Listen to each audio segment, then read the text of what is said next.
LSU takes on Auburn in what should be a fun SEC West matchup. We've got a live preview here on the Crowded Booth. Pile in here and make yourself feel at home.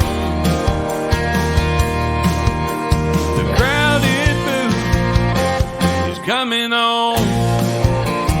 The Crowded Booth with Bryce Koon.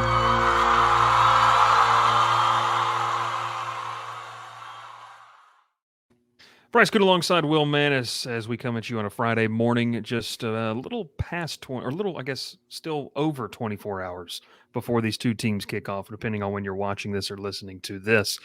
Will, it's LSU Auburn. This is a matchup that is, I've tried to tell LSU fans all week, I don't feel comfortable putting money on this one. It's going to be, it's weird. It's a wacky game. Last year, was a 17-0, I think, Auburn lead, or was it 14-0 Auburn lead? I can't remember. And then LSU ran off so many points. It was a 2-score lead Auburn had at the half. I remember that. I've tried to block out as much of the 2022 season, at least up until that Mississippi State game that I can. Yeah. So, I mean, the Brian Hart scenario you've tried to block out. It's I don't blame you. But this game's the twists and turns. And, I will say this before we kind of get into the preview of this game. One of the radio hosts down here in Baton Rouge said, this is one of the more underrated rivalries in the SEC. And to see this game go away next year, it hurts me. I think it hurts me, and maybe you, obviously you're an Auburn fan, but it hurts me as not being an Auburn fan, because being from Columbus, being so close to the Auburn fan base and around so many Auburn fans, you always have a vested interest in this game. And this is one of the best games, I think, if you're just an SEC fan or a college football fan, it's must-watch TV. Like, even if you're not a fan of either. So we'll start off. How do you feel about that? Yeah, my very first reaction when they did the big schedule reveal or opponent reveal on the SEC network was, we're not playing LSU next year. That's weird. I don't like it. I mean, I've looked at research on the history of this series, and these two teams didn't play each other hardly at all from World War II until like the 70s, and it was only a handful of times. They've only been annual opponents since 1992, when the SEC went to 12 teams and split off in divisions. So it's all that we've known. It's all that most, at least young people watching, it's all that they've known. And it's weird, man. This series has had everything. It's had earthquakes. It's had fires. Yeah. It's had ugly defensive struggles. It's had last-second touchdowns. It's had everything. I mean, this is truly one of the best rivalries, I think, in the SEC. It's up there near the top, and I don't think my bias is driving that. I think it's a fact. Yeah, I agree with you. I think, obviously on the Auburn side of things, when you talk about rivalries, Georgia, Alabama come to mind, but LSU is one of those two. It's got to be number three. And I'll even say this on the LSU side of things, being around the program a little bit and around the fan base, it's one of those things, they don't have a true rival. Like, yes, you have Arkansas, the Battle of the Boot, which is amazing, but that's kind of been lopsided, so many times, especially recent years. SEC's tried to force A&M to be that rival, put them on the Thanksgiving kickoff. And while that has produced some fun games, LSU has Florida? Florida, they can't stand Florida down here. They can't stand Auburn. They can't stand Ole Miss. It's like it's the enemy of everybody. It is pretty much what LSU is at this point. They don't like anybody except for Ed O. And I'm not even sure if they like him that too much. They still love Ed O. I don't think, even with what Ed O did to just blow this program into, he won a championship. He won a national championship. He didn't win anything after that, but that's the TJ Finley sweepstakes, I guess we could say. He did win that. Oh, that's a common ground for both of these teams. But hey, TJ Finley's on to bigger, better things in San Marcos. If you missed last night's live show, Will is primed and ready to watch Texas State on Saturday night at 6 Eastern on ESPN Plus. Yeah, I had to go the Auburn connection. It's a big Auburn week. You got Terry Bowden coaching Louisiana Monroe. You got TJ Finley lighting up the offense, leading that Texas State offense. But no, I mean, you said TJ Finley, he's not the only guy that's been on both campuses. You got Damian Craig as a coach on both sides, obviously played quarterback at Auburn in the late 90s, coached at LSU, coached at Auburn. Jimbo Fisher, offensive coordinator for both of these programs. So there's a lot of paths have crossed between Auburn and LSU. If you want to go all the way back, I Iron Mike Donahue, one of Auburn's first coaches, went to LSU and started their football program. So, I mean, the history between these two football programs it spans over 100 years, and it's going to be weird not playing every year. It is. It is. And I mean, look, I was talking with 24/7 Sports Nathan King, and he said at least we get one more game, in Baton Rouge to kind of end this thing off, which will be a lot of fun. That feels right. That feels right. The games in Baton Rouge, they're the weird ones. I mean, Auburn's had the weird ones, had the fire at Auburn, of course, but it seems like consistently the games in Baton Rouge are weird. I mean, 2019, nobody gave Auburn a shot with the true freshman quarterback, and Auburn walks out there only losing by 3. And that LSU offense to their lowest output of the season, 2000, I think it was 7 LSU went on to win the national championship, but scored a touchdown on the last play of the game when they could have kicked the field goal. Les Miles rolled the dice, threw a touchdown pass. So, just some wacky endings, some wild endings. I expect this one to kind of have that same type of flavor. I hope at least. So we'll see. Hey, but this game, it has an Auburn team that's coming off a bye weekend, Will, that I don't think could have come at a better time for them. An emotional game against Georgia they played 2 weeks ago. They fought. I think that no one likes moral victories, Will. I don't know if you're a moral victory person, but I do think that Auburn has a lot to build on out of that Georgia game. And look, now you get to come into a test on the road in a hostile environment. It's going to be loud. Let's talk about it. I mean, we'll start with the Auburn offense first off. I think that's the biggest question mark. It kind of feels like if Auburn's offense can't get going, this could get ugly. It's really going to depend a lot on the shoulders of Peyton Thorne and maybe Hugh Freeze being more involved in that play calling. Yeah, no doubt it's going to be on Peyton Thorne. What does he look like? How does LSU respond defensively to what Auburn put on tape against Georgia and what Thorne specifically did? He had that big 61-yard run. He led Auburn in rushing against Georgia, and I think that really opened up the offense because going into that game, Thorne, he ran a bit against Samford, had a really nice game running against Samford, but I think everybody kind of throws that tape out. I think Georgia did because Georgia didn't account for him in the first half, especially. That's when he did most of his damage on the ground. So how does LSU react to that? Are they going to have somebody staying home and playing Thorne in the option game? Are they going to let Thorne do whatever he wants to and just live with it? That's the question. And then passing. Thorne has been very, very disappointing in the passing game. I've been hard on him. Giving him a lot of the blame, but after Texas A&M and Georgia, especially that Georgia game, I think I've been putting the blame in the wrong spot. I think the blame needs to be on the wide receivers. This wide receiver room is lacking talent in a big way. But, I mean, we'll get into this more. I think this LSU secondary is one that Auburn can really attack and do some things in the passing game. Yeah, I agree with you too. Brian Kelly mentioned earlier in his SEC teleconference about the unique threat that Auburn possesses, especially building on some of the momentum that, like you mentioned in that Georgia game. One of the biggest things for me is, and you already talked about it, Thorne's willingness to run the football. Up until then, we hadn't really seen it. Teams were able to kind of key in on whoever was at running back, Hunter, Batee, Damari Alston, any of those guys that were lining up a running back. He had the 61-yard run against Georgia. That's now on tape. So it's going to be interesting. Does Harold Perkins, play that role of a guy that is going to kind of mirror, which from would the be nickel corner spot. From the nickel corner spot. I'm telling you, Harold Perkins just needs like defensive player at his position because he just plays defense. He doesn't have. Yeah, it's absolutely wild. He's going to play edge rusher. He's going to play inside linebacker, Sam linebacker, and then he's also going to play nickel corner at times for this defense, which is wild. But yeah, he talked about, from a running perspective, Kelly said that he feels like this is a team that is modeled a little bit after what Ole Miss wants to do, that they have guys that can be mobile. Obviously, Ashford's more mobile than maybe what Peyton Thorne is, but they've also got dynamic runners out of the backfield. That's something that I've told LSU fans. How big of a role does Jarquez Hunter play in this game? Because he's a physical runner, and we talk about it, there's a lot of talent up front for LSU's defense. They have not really lived up to that talent so far this season. That feels like another matchup that's going to be really fun to watch. Hunter, I know you mentioned live show that Damari Alston, we don't really know how healthy he's going to be able to play, but that injury he sustained a couple weeks ago against A&M is not season ending, which is obviously a great thing. But really, if it's Brian Batee and Jarquez Hunter, I mean, that's a pretty strong two-headed monster and two different guys, two different tempos. Yeah, two very different. You said it. Jarquez Hunter, the more physical of the two. I mean, he can run too. You get him in space, you can see his speed. But Brian Batee is definitely the speedster of the two. But what I've been impressed with Batee, especially the last two games, taking that RB2 role vacated by Austin in his injury. The physicality of Petit running between the tackles, I mean, it's really been surprising. So LSU now, I think that's just another thing they have to account for defensively. They can't just play that outside contain when Petit comes in. You've got to plug the middle too.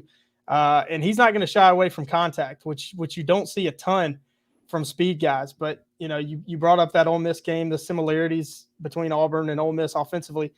Hugh Freeze, I mean, he put it out there. He said he talked to Lane Kiffin in preparing for this game and trying to pick his brain and figure out what he can do with his offense to try to score on this LSU defense. But I would agree with Brian Kelly.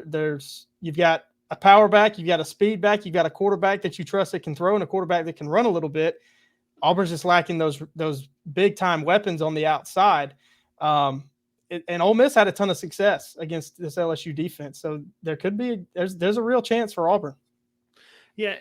For me, the question that remains for me, and I wanted to ask you this, is look, when you look at like talent composite rankings, 24/7 Sports does this thing where like they rank the rosters within the conference. LSU obviously has a lot of talent. Like that's not going to be denied. The problem is there's a massive disparity, like we've talked about, between the talent they have in the back end. And by the way, we mentioned this in the live show last weekend. They're still only going to have 4 guys with real playing experience on that back end of the cornerback position. They're playing a guy that played safety at corner this weekend in Sage Ryan, who got the start last week against Missouri. That being said, the back end's not super talented. Like I don't think that's going to make headlines by me saying that. It's just not really talented. They haven't lived it up to par. The problem is that for me, nobody has the receiving core that like Florida State has. Okay, so that's what I use that one as kind of I don't think it mattered if you had really good talent. Florida State's receiving core and the weapons, they're just really, really good. Yeah. Like it doesn't matter like what they're doing. Ole Miss has talent at the receiving core. I think better talent than Auburn. This is a game for me. Like that's going to be the matchup to watch because we talk about Peyton Thorne, and you mentioned like I think it was yesterday's live show that Hugh Freeze said there was a couple balls that probably should have been caught that weren't drops or even thrown. Yeah. It's just interesting. Some misprotection. So Auburn's had some kinks to work out with this offense still, which is expected. You bring in a new quarterback, new play caller, totally new system to the program. You're going to have those kinks, and Auburn's still working through them. Outside of guys, like I know Jay Fair has been pretty solid for them. Fairweather, that tight end, which he's kind of a weird hybrid tight end. I mean, he's not huge necessarily, but I mean, I still view him as a tight end receiver. Physically, he's 6 foot. Physically, he's huge. Yeah, I mean, he's huge. But that being said, like if Auburn's going to win this football game offensively, they've got to create some separation, which they haven't really been able to do from the receiver position. I mean, do they have to step up against a secondary that we were joking about this? Auburn ranks 119th in passing offense and yardage per game. LSU ranks 121st in passing defense. Something has to give. Or either something has to give in this game, Will, or it's going to be the worst output of defensive passing and offensive passing, and no one's going to be able to do anything, and it's just going to be an absolutely horrible football game to watch. That being said, that's my key matchup. What are your thoughts on kind of this Auburn receiving core? Yeah, I think there's got to be another guy or two to step up for Auburn at the receiver position. And there's talent there. Camden Brown was a 4-star coming out of high school. He's a talented receiver, big guy, 6'1", 6'2". It was expected to be that outside threat and just kind of your 50-50 guy. He needs to step up and do more. Big physical receiver he can. Nick Mardner, he's a big target as well, 6'6", but he hasn't done really anything since transferring into Auburn. Shane Hook's another guy that's been quiet since he's transferred in. So one of those 3 guys needs to step up and make a big play for this offense because, I mean, LSU, they're going to key in on Jay Fair, Javarius Johnson, and Rivaldo Fairweather. And Fair has been great. Johnson, they haven't gotten the ball to enough, but they profile out nearly the same as a receiver. They're both a little undersized, speedier receivers that you're just trying to get the ball to them in space and let them run. But LSU, they've got enough speed on defense. They're going to key on those guys and try to shut them down.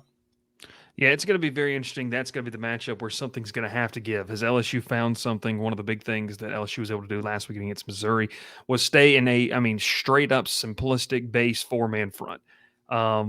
we'll see if that works. I don't know. I don't trust the talent on the back end. I think it's going to take a big game from guys like Mason Smith, who looked a little bit more comfortable in the Missouri game.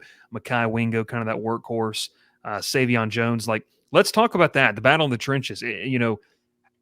There has been, and once again, was talking with some people about this on the Auburn side of things, that there has kind of been this idea of a fear. We'll go kind of like the worst fear. You get into a road atmosphere that is going to be hostile, and you have a quarterback that really didn't play well at all in the road atmosphere in A&M. I think this one's going to be heightened because it's a night game. LSU fans have been, we've had 2 games down here, home games, since the start of the season. They are ready to get into SEC play officially, and this will kind of be the one that linchpins all of that. That being said, is there a worry? Is there a worst fear scenario where you go down there, the offensive line doesn't play well, Thorne looks, kind of shoddy behind quarterback, and the wheels fall off early? I feel like that's something that has happened to Auburn in the past when they don't have great play up front. Yeah, absolutely. And you're right. The environment's going to be even more amped up. It's going to be louder than it was at Texas A&M. But on the flip side, the positive for Auburn is they've been on the road. They've been in a hostile environment. It won't be like what they're experiencing this week, but they've been there already. But Auburn, they've got to start fast. They got to start fast. And, if the offensive line doesn't play well, especially early, I think that's going to be a combination of everybody. It's going to be them not playing well, which I think they're overmatched just on paper. They're going to be overmatched by that LSU front. Yeah. But that doesn't mean they can't have success. But I think on paper they're going to be overmatched. But that's going to be a combination of that, just the talent level, the talent disparity. Going to be a little bit on Thorne, either not getting the ball out or not setting the right protections, and on the coaches not giving Thorne the right protections. And Freeze said that in his Monday press conference. He's got a little fired up about it. He was really going to bat for Peyton Thorne and that offensive line, saying, no, that's on us as the coaches. We were not putting them in the right protections. But, it's kind of hard to figure out what he's really trying to say, because earlier in the year he's also said publicly that Peyton Thorne has full autonomy to change plays at the line of scrimmage and change protections. So is it in preparation, or is it in the game executing? He's just not getting him in the right protection. But so, if the offensive line starts slow, which in turn will make the offense start slow, it's going to be a combination. It's going to be on everybody. When you go on the road, you hear coaches say it all the time. It's a group effort, win and lose as a team. And that includes the coaching staff. Yeah, it's going to be hostile. One thing that LSU did really well last weekend that I had been harping on, said, look, if you're going to play as bad as they have defensively, you've got to key in on turnovers. They were pretty bad at that defensively. One thing I've got right here is Auburn ranks outside the top 100 in sacks allowed to opposing defenses. They've allowed 15. They've fumbled the ball 8 times. They've lost 4 of those, and they've thrown 4 picks. If LSU can be opportunistic in this and take advantage of that like they did, Harold Perkins had the big pick last weekend, and then obviously we saw Major Burns' pick 6 that kind of iced the game up there in Columbia. I don't know if you saw. I know you saw because you sent it to me. I don't know if LSU is going to need their Columbia jackets down. It's going to be chilly, but it's not going to be too chilly. Just gotta love the words of Brian Kelly. It's wild. It's wild. He's a character. He's a character. That's for sure. That being said, I feel like LSU is going to have to be opportunistic, because let's paint a scenario before we kind of move to the other side and the other matchup here. If the receivers are getting some good separation, if Peyton Thorne gets a couple throws early, which I would not be surprised, maybe you would be, to see Hugh Freeze try to get him going early on. Like, would not be some quick throws, maybe a slant out route, some screen stuff, just to build the confidence. If that starts to happen, and we've seen it, like KJ Jefferson did a really, really good job of this against Arkansas. Grambling State's quarterback did a really, really good job of this against LSU. If that happens, Will, I think it becomes a game of who's going to make the big momentum play. Is it going to be Auburn's offense that comes with explosive plays? Auburn hasn't really been good in that department so far this season.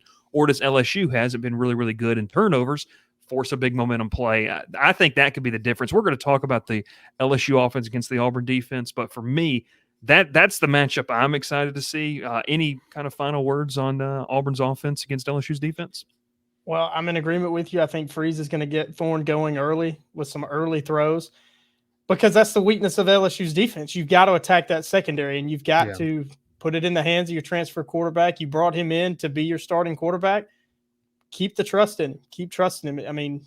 This year was kind of a punt for Auburn anyway. Nobody was expecting Auburn to contend. They've already got 2 losses. They're kind of out of it. Just keep trusting him. I mean, there's no reason. You didn't bring him in to sit on the bench. So you got to play him. You got to show your faith in him. Let him go out there. Let him play. Let him make the plays. So I think Auburn's going to try to throw maybe more than they've thrown all year. It'll also be interesting to me too when you bring up that point. It's something we can keep talking about, obviously on Monday when we recap this game. But you didn't bring Peyton Thorne in just to sit the bench, and also he's got years of eligibility remaining. You've also got talent got behind him. Year after this. So that being said, like you really need to figure out going into next season if this is the guy or not, and you're not going to figure that out with him on the bench. I feel like they got a good idea of who Robbie Ashford is as a passer after kind of seeing the tape of him last year and throughout fall camp. They get Thorne in. But man, what's the kid's Walker White? Is that the kid's name that they've got coming in? He's the 4-star coming in. I mean, he's really, really good. Obviously, Holden is a guy too that they really, really like. So I think you have to go out there and play Thorne and say, look, whether we're in the race for the SEC West or not, we got to go out here and play this guy because we got to figure out what we have for next year. Really, when it feels like Hugh Freeze can start to build some continuity. Yep. So, got to be a lot of fun. Let's flip it over now to the LSU offense against the defense. And Will, this is the question I ask every single opposing writer: how do you stop them? I mean, look, it's an offense that, and I think I will say this: you're the first person that has come with me to. You think they kind of match up well, so I want to hear it. Because Malik Neighbors, probably one of the top receivers going to be taken off the board next April. Brian Thomas Jr. is making himself a lot of money. You got a guy in Mason Taylor that's working back to be 100%. A lot of different weapons. Logan Diggs is a premier now. It feels like SEC back, coming off a career day last weekend. And then Jaden Daniels, I mean, as much as the fan base down here can't stand him at times, he is one of the best quarterbacks in the country, if not the best, when you kind of start to look at the arguments. So all of that being said, what is the recipe here to kind of stop what LSU's been able to do offensively, especially over the past couple of weeks?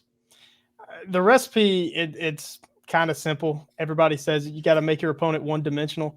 If Auburn can do enough in the run game to make LSU kind of question or be like, oh, we're really going to have to throw on this secondary, then that's a huge advantage for Auburn. Then you can sit back. You can have somebody keep an eye on Jaden Daniels, try to limit him running the football.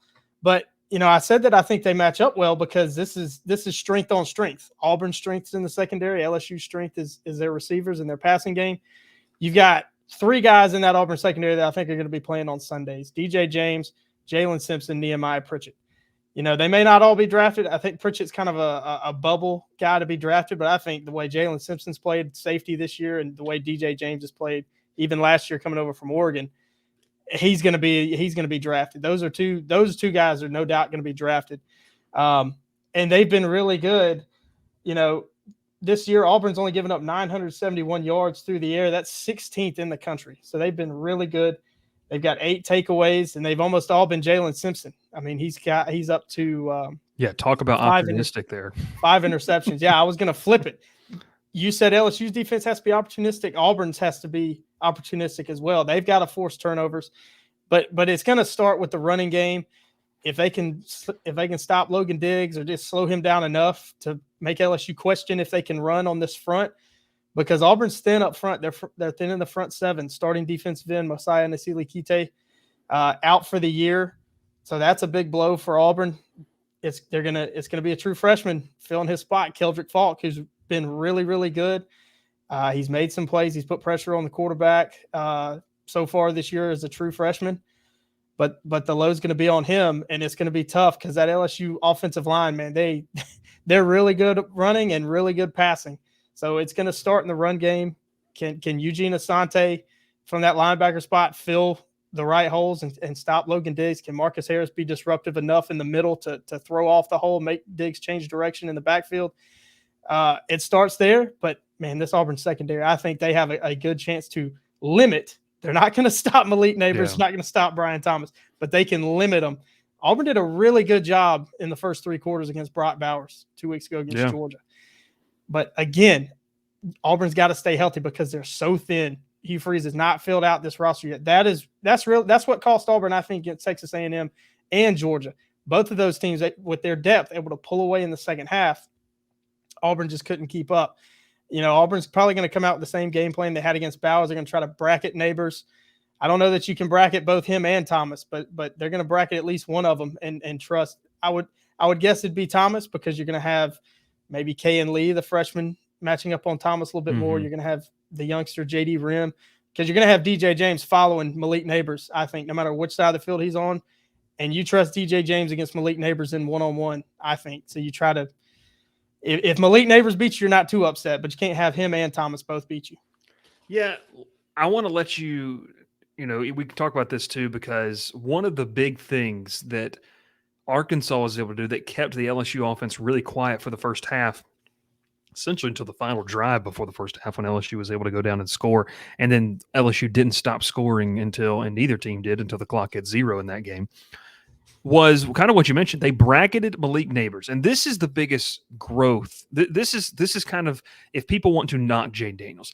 Last year in this game, Daniels threw, I think, like 80-something yards. It wasn't something that he really did well. When things weren't going well, it didn't seem to get better. It just kept going how it was for Daniels. The biggest growth this season has, if it doesn't start well, Daniels has been able to right the ship in game in the middle of a drive, going into a new drive, going into a new quarter, and take off. That's kind of been the story of Jane Daniels' growth. That being said, what Arkansas did for a first half was kind of force Daniels to revert back to some of those old habits, where he didn't progress all of his through his reads. And what he essentially would do is, Neighbors, look for 8, and then my head's going down, and I'm going to run. Now, look, Jane Daniels is a fantastic runner. Glides, literally is scooting in between people, and that's going to be something Auburn has to keep tabs on too. Oh. It's crazy. But this is what I think. If Auburn can find a way to bracket Malik Neighbors and it starts to and get enough pressure up front, what it's going to do is we could see Daniels revert back to where he never gets to the other side of the field where Brian Thomas is.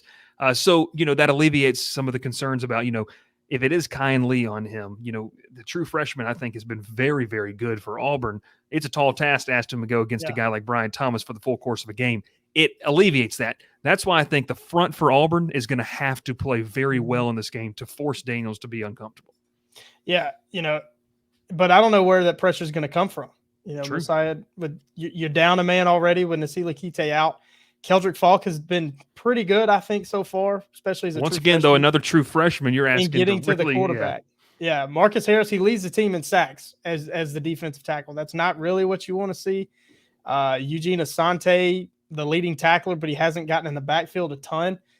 Elijah McAllister, the Vanderbilt transfer, kind of playing that edge, that jack position alongside Keldrick Falk. He's not big in pass rushing, but he's a big guy, so he tips a lot of balls at the line of scrimmage if he's got his head up and times when the ball comes out. But I failed to mention Nehemiah Pritchett. He'll probably be on Brian Thomas a lot of the night. But I think they have a lot of trust in Pritchett and James to cover those guys. And I don't know what you're going to do on the back end, because you've really only got Jalen Simpson back there. I think that you trust to or that not that you trust, is going to make it tough for the receiver to make the play on the ball. Auburn's kind of been rotating out that other safety position. So it's depth is the issue for Auburn. They don't have a ton of quality depth, I don't know. You mentioned the pass rush. I don't know how Auburn's going to get it. Ron Roberts, he loves to blitz. He sends weird blitzes. He blitzes guys from weird positions. So Jane Daniels may not pick it up. But that's really what Auburn's got to do. But to counter that, LSU, they're going to try to get the ball out quick. They got to protect Jaden Daniels. He's been banged up. You said on the live show he's going to be healthy because he dealt with bruised ribs. I thought they were broken because he got walloped on that touch. Oh, well, he didn't score. I don't remember if they scored on that drive or not. But they had a penalty. Yeah, they had a penalty that brought the touchdown back, and it didn't end up scoring at all. Yeah. But Daniels, he doesn't shy away from contact, but they got to protect him. They know Ron Roberts is going to blitz, so they're going to try to get the ball out quickly. That might help Auburn. That might save Auburn and keep Neighbors and Thomas from beating them over the top. But you mentioned Mason Taylor. I think he's the X factor in this game. Auburn's going to be all over Neighbors and Thomas. What does Mason Taylor bring in the passing game? And he's going to be a tough guy to cover. Auburn doesn't really. If Auburn goes with their same game plan they had against Georgia, it'll be Donovan Kaufman on Mason Taylor for a lot of the game, which, I don't think he's He's very good in man coverage, really in coverage at all. I think he's really a run-stopping DB. So, I think Auburn matches up well against the receivers, but that tight end, Mason Taylor, he's really, really good. Yeah, I was going to say Taylor is an X factor for me. I also think Daniel's legs are, because if Yes. they're able to quiet the receivers down and slow them down, and it's also something to understand. I know a lot of Auburn fans were upset, about Brock Bowers doing what he did. The great players are going to get theirs. Like, I mean, that's just what this game is. You can keep them quiet. So look, you can bracket Malik Neighbors, but if he ends up the day with like 7 catches for 66 yards and a touchdown, that's still a really good day, and you tip your cap. As long as he's not going for like 9 catches for 187 yards and 2 touchdowns, that's when there's a problem. But the great players are going to get theirs. I do think this is going to come down to Daniel's legs, like his ability to extend the play, his ability to, if you're bracketing Neighbors, you're playing man or zone with, the other guy, or man with Brian Thomas. And then you got Mason Taylor. You've also got Logan Diggs, who can come out of the backfield, or John Emery Jr. or Josh Williams. All of that being said, who is going to, stay with Jane Daniels? It's just, there's so many options. And I think that can be a big key. There's too many weapons on that LSU offense. And it's a shame the defense can't even play in the 70s, because this would be a playoff team if it would. We're sitting here talking about the LSU offense. It's just unbelievable. But, yeah, Will, I think I do agree with you there. I think linebacker play for Auburn is going to be something I'm going to be watching. How do these guys, fill, the gaps? How do they, fill their run fits? Can they – because if LSU – I will say this, and so we can get into the final part here, some of the keys and predictions here.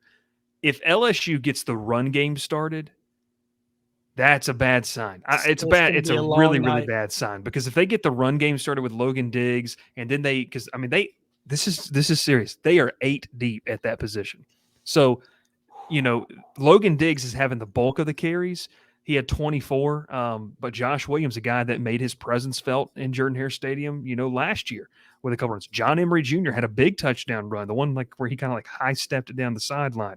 If he can stay eligible, he's really good. When he's not eligible, obviously he can't play. But, that being said, they can go to a lot there. And if it gets started, it's going to open up the passing game, especially some of the play action.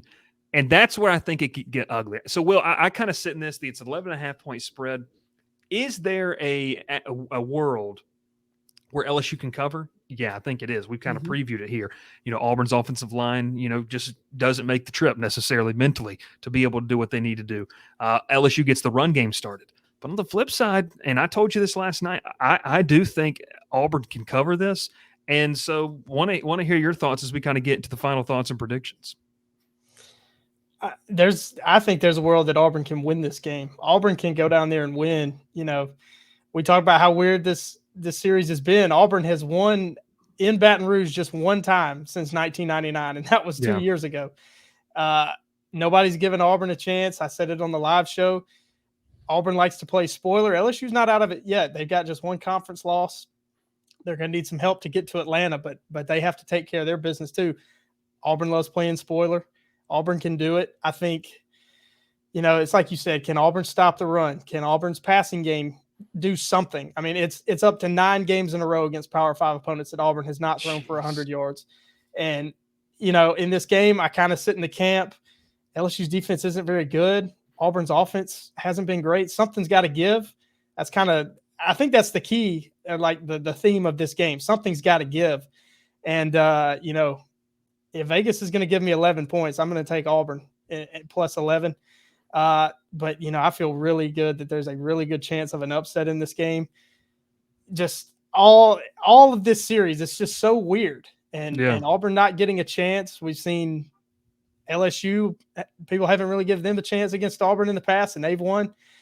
And, Takeo Spikes, he put it out there. If Takeo Spikes says it, if you know Takeo Spikes is an Auburn fan, you don't question Takeo Spikes, and I hope the team watched him and they know a little bit about him, because you don't want to let that dude down. That dude played 15 years in the NFL. He still looks like he could play. Yeah, you don't want to let that guy down, because he could hurt you big time. I want to see an Oklahoma drill between him and Tim Tebow, because they both look like on the SEC network they could still go at it. I mean, it would be wild. That would be wild. So you're taking Auburn with the 11 points. I'm going to take the points plus 11.5. I don't know. I think LSU's offense is too good. I don't know that Auburn can outscore them, but I think Auburn can score with them a little bit. I think this Auburn defense is going to steal a possession or two. And we hadn't mentioned it, but special teams. I mean, these two teams historically and against each other, special teams has played a huge part. We've seen fake punts, fake field goals from both of these teams in these games. It's going to come down to, can Auburn steal a possession or two, and can they score off of it? I think Jalen Simpson on the back end, if he's bracketing neighbors, he can jump a route and take one. He did it against Georgia. He's that kind of player on the back end. So Auburn's got to win the turnover battle in this game to have a chance to win it, but I think they can definitely keep it within 11. Yeah, I do have Auburn covering. I think they do. I think my final score prediction was 34-24, 34-27, something like that. That's kind of low. I think because I'll say this, I think it's going to be a struggle. Like, I think Auburn's defense, because I said that on our show because I felt like Auburn is a team that constantly rises to the occasion, plays well above the roster that they have. I mean, we've mentioned all the shortcomings, the depth, the talent, all these different things. But there's just something about Auburn that I'm way too familiar with to know that they can do that. And so, I don't know. I'll tell you this. The only two outcomes I'd be surprised with is if LSU blows them out or if Auburn blows them out. I think a blowout is going to be on either side would be the most surprising result for me. Well, blowouts don't happen. 6 of the last 7 games in the series have been decided by 5 points or less. The one anomaly was the 2020 blowout Auburn got. Just a historically bad LSU team. I mean, I'll tell you this: Bo Pelini led defense for that LSU. Oh yeah, 2020, which is volume 2 of Bo Pelini in Baton Rouge did not go well as volume 1. So that was T.J. Finley and Max Johnson got snaps against Auburn in that game. That was. People still shudder when you mention the name T.J. Finley and Max Johnson down here. So and Bo Pelini. So it is what it is. But hey, Auburn, LSU, going to be a great football game. Can't wait to watch. That game is. Will, what is it, 6:30, 7 or 7:30 at y'all's time? 7 o'clock Eastern, ESPN. On ESPN. Going to be a lot of fun. I don't know who's calling the game. A night game in Baton Rouge. I don't like it. But last time Auburn went down there and played a night game, they won. So that's true. And look, I'm just pumped that Hugh Freeze is pumped about being there because Hugh Freeze is excited to stand on the sidelines and take in the atmosphere, which I will say this in a weird way as we wrap this up. I think it kind of calms your group down. You know what I mean? Because you're not really giving in to the because I saw some fans on Twitter were like, he doesn't think Jordan here. No, and the players said, even some of the players said this week, look, we're excited to go down there and play, but we think we have one of the best atmospheres in the country. And I agree with them in that. But I think Hugh Freeze saying, hey, we're going to go enjoy it. Like, we're going to go have fun. I think that's a really good message to not get overwhelmed by the atmosphere, because I'll say this. Last year, when a first-year head coach at LSU and Brian Kelly went down to Gainesville where they desperately needed to win to turn their season around, he did the same thing. He said, we're going to enjoy this atmosphere. Like, we're going to have fun. When they play the Tom Petty song, at the end, at start of the fourth quarter, we're going to have fun. Like, it's going to be fun. And so kind of enjoying the moment, but also understanding it's not too big. Maybe that's where Hugh Freeze was going with a locker room. I think this group's going to be ready, though, to make the trip down. Yeah, they'll be ready. I think they'll be prepared. But again, how do they play against that talented, uber talented LSU team? Yeah, it's going to be a lot of fun. A lot of fun. Will Maness, Bryce Koon previewing LSU Auburn. That game's going to be Saturday night. We'll have a post-game reaction on Monday talking about the game, which, Will, last time I set this up for you, it didn't go the way you wanted. So we'll just not even talk about what you potentially might be able to talk about on Monday. But I'm sure we'll learn a lot, especially about both of these teams coming out of this matchup. But, hey, make sure you check out the rest of the channel. Will's going to be live on Tuesday going against, is it Georgia? In the it is in the college football revamp dynasty. You're catching up with the schedule. Trying to catch up. And I will say this, I've done the revamp dynasties and it's been a lot of fun. I'm now in year 2. I've played a little bit more. I've got a little bit better of a roster. Will is having a grand old time playing against the FCS and the UTEPs of the world, and it has been just a wild time. That defense is awful. It's great, though. We absolutely love it. You should check that out the channel as well. Make sure you subscribe. Make sure whether you're listening this to Apple, Spotify, Google Play, whatever the heck that is, we appreciate you that you have that and you listen to this on that.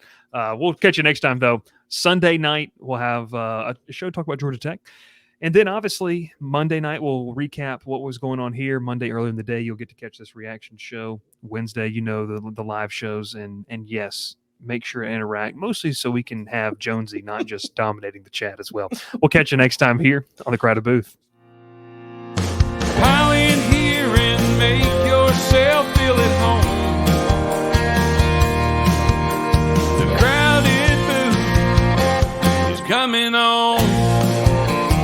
The Crowded Booth with Bryce Koon.